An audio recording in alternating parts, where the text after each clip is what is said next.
In my experience as an educator, I have often overheard teachers, parents, and others referring to a particular student as having a spark of genius, usually relative to occasions when they have been caught off guard and some of that student's genius was revealed in an everyday moment.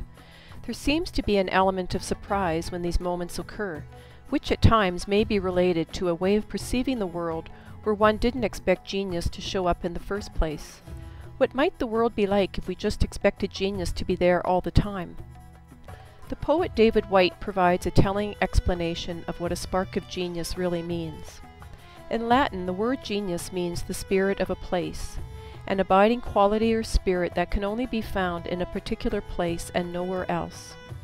When applied to a person, he says, the term literally means to be oneself and no one else. Thus, when I see the spark of genius in another, I believe I am seeing someone in his or her true and original form, with immeasurable potential already present and intact.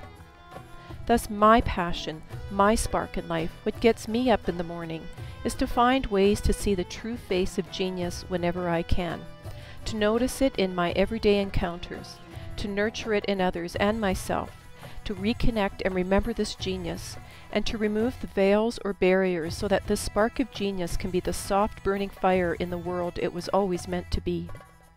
Assisting others and myself to become all that we are meant to be sets my world afire and brings me bliss. When I look at another person, there are many things I may decide to see about him or her, and although I believe that the human journey includes the shadow side of beings, and that the character defects of others are glaringly apparent at times, I also know that when I hold an image of another's spark in genius together with their shadow, I see a more complete and truthful version of who people really are. My passion also involves developing those important qualities within myself that makes me a spark supporter, someone who ignites or encourages the sparks of others, or notices them when others cannot.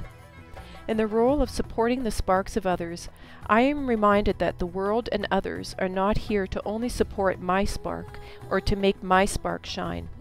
My life falls short somehow if I think it is only about me, my career, my dreams, and not yours too. Conversely, I believe it is just as important to honor and cultivate my own spark and genius, and not to do so diminishes not only myself but others. It also turns me into one of the spark snuffers of the world.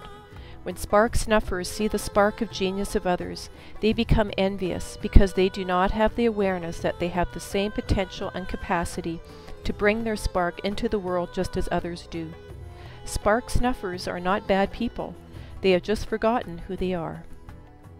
When I am in the world not being faithful to my spark and who I truly am, I am, as the Sufi poet Rumi reminds me, causing terrible damage. Conversely, if I am here being faithful to my spark and my genius, I create an atmosphere around me that is much more life-giving and everyone benefits. Martine Prechtel, one of my favorite mentors and teachers, informs me that when I follow my spark, when I follow that shiny little thing I love to the shores of infinite possibility, a jealous wind does blow. He says that following our heart's desire takes us directly through the merciless winds of the world's jealousy. But I have survived and will continue to survive gusts of this envious wind. I have found that what is more painful and tragic than the world's jealousy is to not honor the spark of genius inside of me and allow it to find its form in the outside world.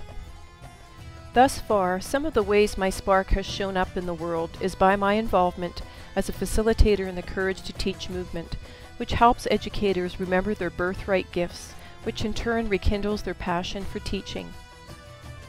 Besides striving daily to help students and teachers stay close to their sparks, in my role as a school administrator, I am also currently pursuing PhD studies on the topic of developing one's potential through transforming the awareness of the true self, as I am passionate about learning more about how our awareness of who we think we are impacts how we are in the world. Thus, supporting one's spark and the spark of others is no easy task, and is a task not to be taken lightly or brushed off as fluff. Recognizing and following one's spark is as essential for a fulfilled life as eating and breathing. I have lived this, and I know this, and I will continue to follow this amazing path lit by my spark, which continues to help others and myself evolve into never-before-seen beings, beyond anything we could imagine. It's time to let the sparks fly.